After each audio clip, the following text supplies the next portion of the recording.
everybody, what's up? It is Empress and it is tea time with Empress. And y'all know I be saying this all the time. I don't know why. It makes me feel good.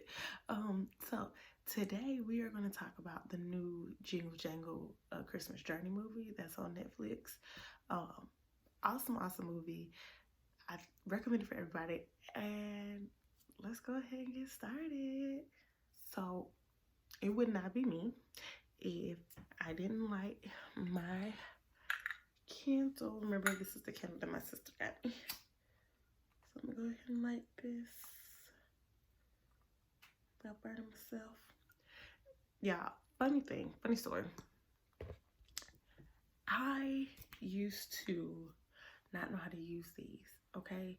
I had to use the lighters that you just push down because I didn't know how to use my thumb. You know, couldn't use this little switch doohickey thing. But now I do. I remember I was on the way to Savannah and there was no other lighter. And I had lost my lighter at this guy I was dating's house. I lost my lighter and we were on our way to Savannah and we stopped at a Family Dollar, and the only lighter that I could get was one like this, and I needed that lighter, okay? I think I needed it for a friend of mine. I don't know why I needed that lighter, but I was just like, okay, I know I need a lighter and let's get it now before I get to Savannah, right? This was the only one I had, and ergo, that's how I learned how to use these lighters. A little quick funny story. Y'all know this is the Egyptian musk. And let's go ahead and get comfortable. I hope you guys have your tea. I have my tea right here. It is steeping hot. Just took it off the stove. Hello, beautiful. So it's really hot right now. I'm gonna let it cool off because I'm not trying to burn myself. Okay, so Jingle Jangle was just an all-around awesome movie. Y'all get into the smoke. It's doing such a pretty little dance in front of me, and I love it. But yeah, it was a great movie. It's on Netflix. It's in the top 10. I think it's actually number 2. And so what Netflix has been doing lately, they have been ranking different movies based on how good they are and based on how many people have watched them. And so Jingle Jangle is number 2. And it is a movie, it's a movie about family, it's a movie about love, it's a movie about perseverance, it's a movie about magic, it's a movie about having dreams. It's just a great movie. And it's about, it has representation. There's so many movies out there that a lot of our little girls and our little boys can't really look up to, and this one is one of them. It's amazing. This is one of the ones that they can look up to and they can say, oh my God, like I see myself in this movie. So it was great for those many different reasons. But let me talk about my number 1, okay? We're gonna go on the list. I have a list of reasons why I love this movie. First thing first, they had a dark-skinned wife.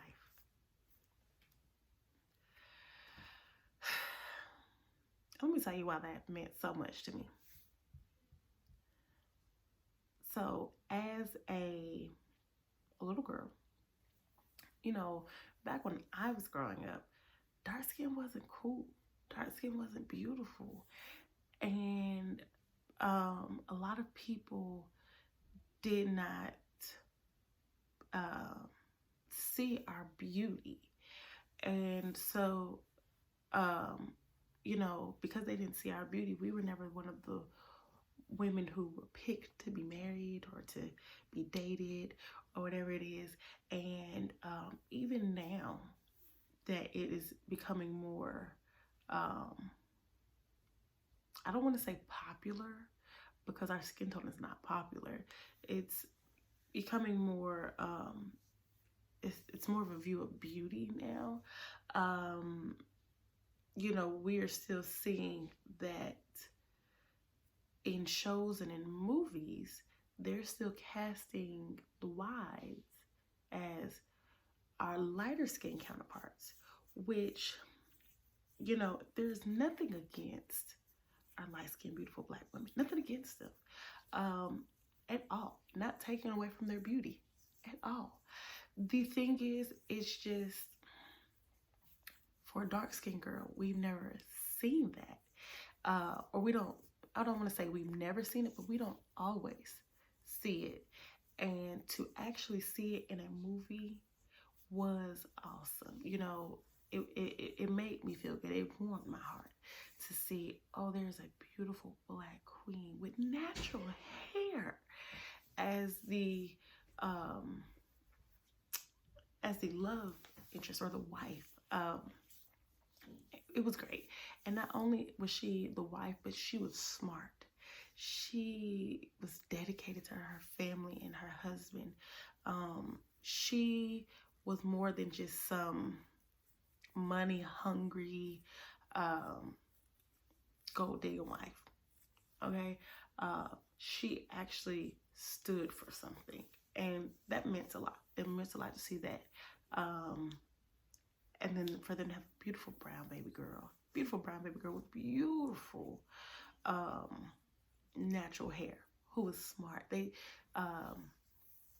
showed that it's okay to be smart. It's okay to be different and be weird. And we all know me. We know I'm weird. We know it. And so to see it in a movie, to see the movie basically normalize being smart and normalize being weird was just awesome to me. And I really appreciated that. As somebody who grew up like that, I grew up taking apart different things and putting them back together. I grew up loving math. Not in the beginning, but I learned to love math. And so to see that was beautiful to me.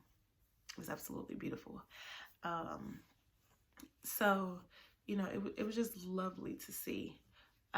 Next thing that I noticed that I loved was the father-daughter interaction in the beginning of the movie. She was a daddy's girl, and y'all know I'm a daddy's girl. You know it. And so to see them highlight that, you know, there's a Black father in this girl's life, and he is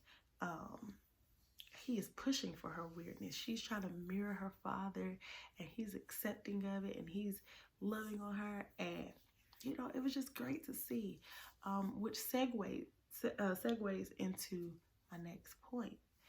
The the dynamic of the Black king in this movie, great job. Because a lot of times we see in our shows with our Black men that they have come to power with what, how do I want to say this? They've come to power by illegal means. Get it? And y'all, this tea is good. Get you some tea. They've come to power by illegal means, and in this movie, he didn't. Andronicus came to power because, well, not power.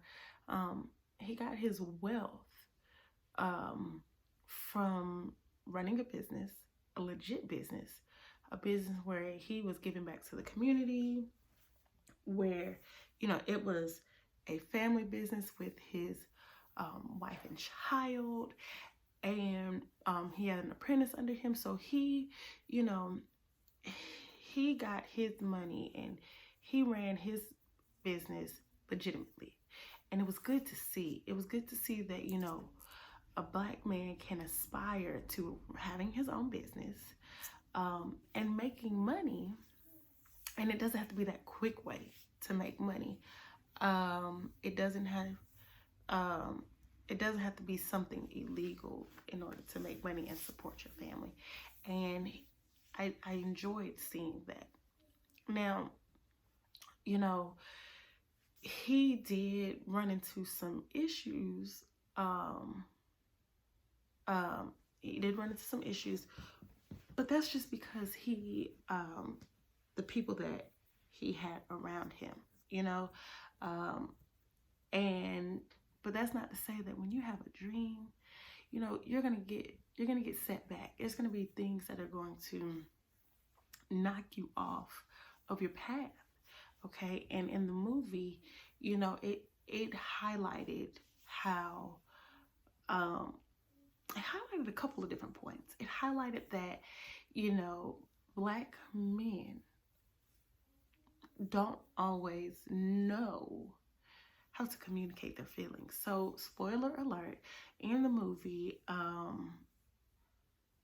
you know, and you can skip past this if you don't want to know, if you haven't seen it yet. But in the movie, the mother dies. Okay, not sure if she was sick or whatever it was, but she does pass. You know, and he has an invention taken from him, and so he loses what he feels is everything. And in losing everything, he lost his magic, or he lost his light, that pushed him to go out and do everything he needed to do in order to run his business. And so he ended up losing a lot, you know, and inadvertently pushing his daughter away and losing her as well, and she losing her father. So, you know, it showed that Black men don't know how to communicate their feelings, and at the same time, we as a society don't know how to communicate with them.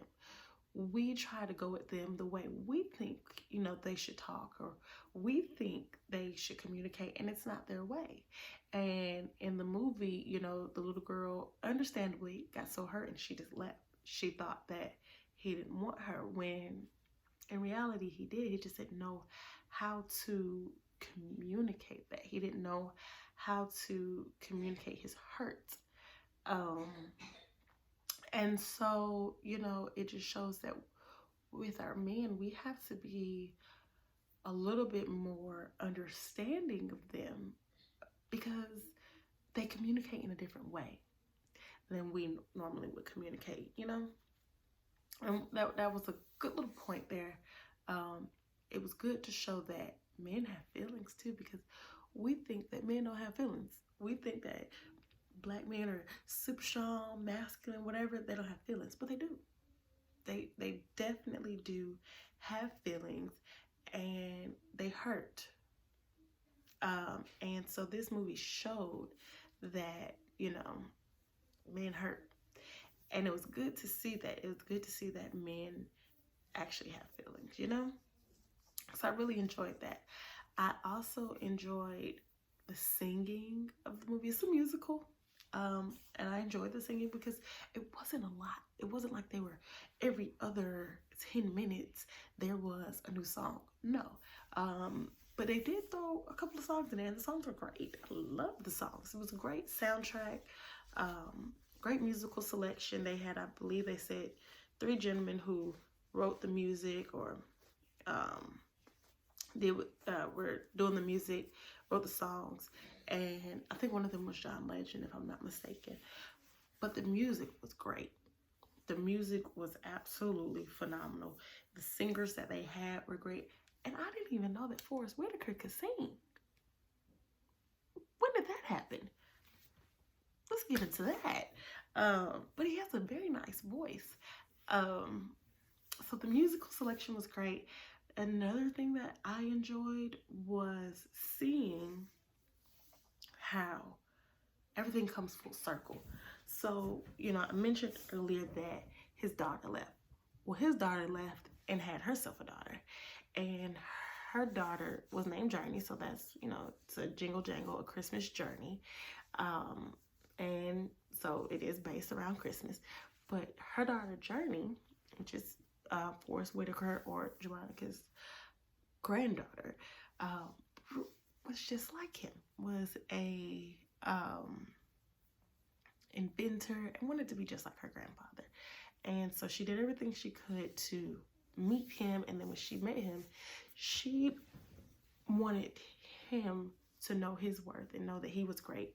And she did everything she could to push him to that. She wouldn't let him give up, which I enjoyed and I thought was awesome to see, because again, we get knocked down, and sometimes we get so knocked down that we don't know how to get back on that horse, and we need assistance from somebody else to do so.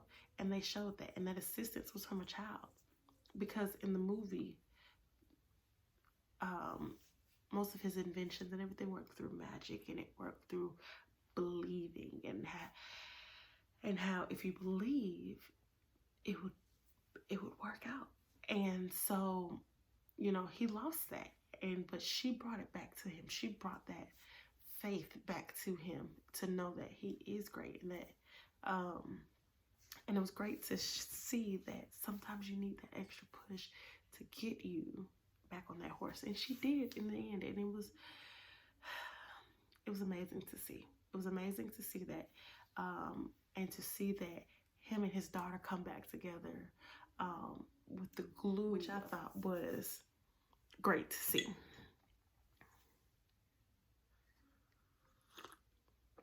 You know, I got my tea. So I really enjoyed that. Now, when Anika Noni Rose started singing, y'all, tears flew down my face. Her voice is so magical. Like, to have her in that movie, and the movie is surrounding magic and belief, to have her singing, oh, they knew what they did right there when they casted her. And that voice was angelic, okay? I kid you not. I was sitting there crying. And she didn't have a huge part, which if you're looking for certain characters to have huge parts, she didn't have a huge part, and Felicia Rashad didn't have a huge part, but their parts were necessary. And it was great to see them, you know, and, you know, I love Felicia Rashad, love her. So her, if she even had 1 minute, I would love it. But, you know, so they did not have huge parts. The movie was really based around the grandfather and the granddaughter, primarily Journey. The little girl's name is Journey. And it was her Christmas journey. And so, you know, they had pretty significant parts, and everybody else did not. But, you know, it was good to see that Journey was able to get her grandfather to smile again, get him to love again, get him to believe again.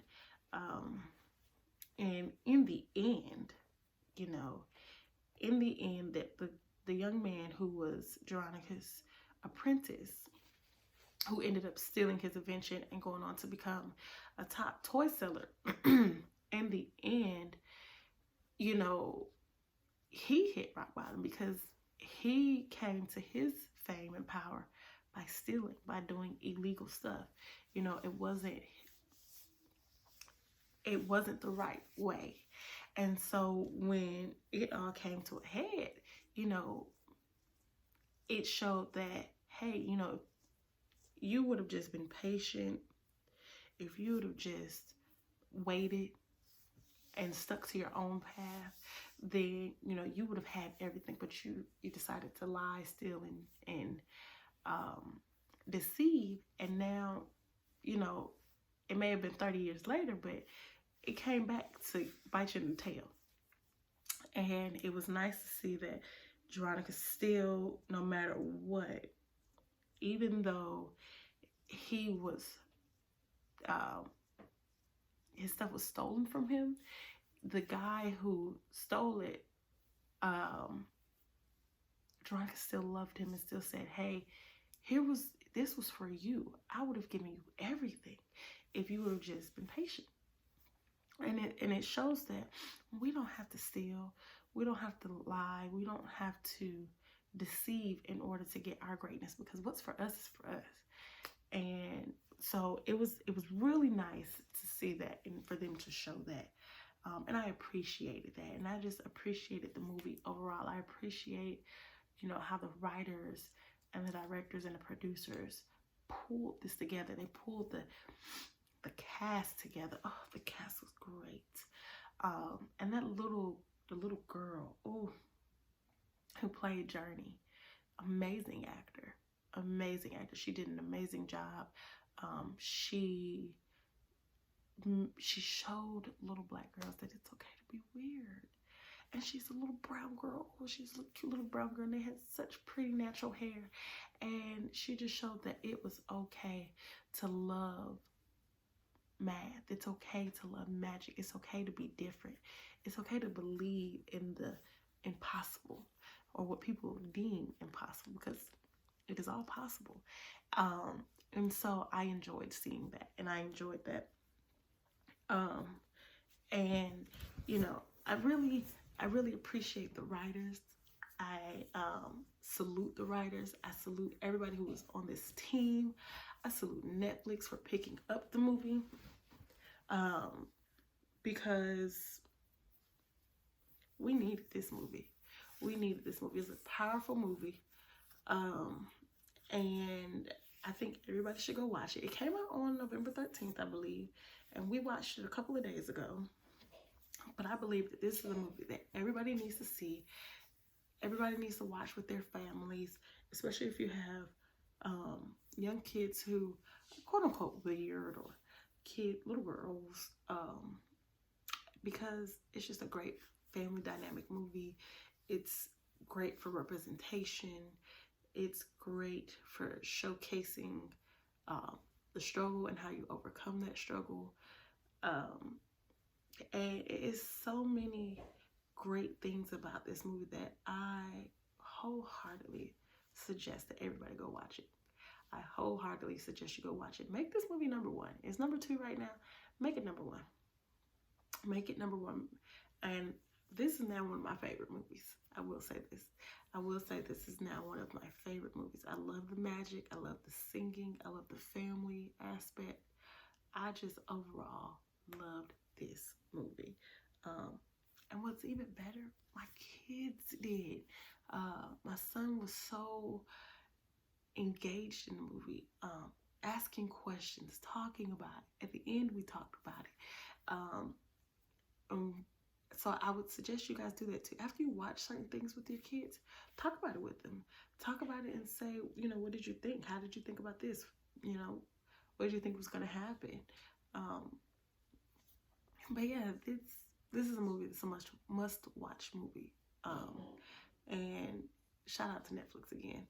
Shout out to these writers. Shout out to the cast, the directors, the producers, everybody, down to the makeup artists, down to the I don't know who all are on a set, but down to everybody.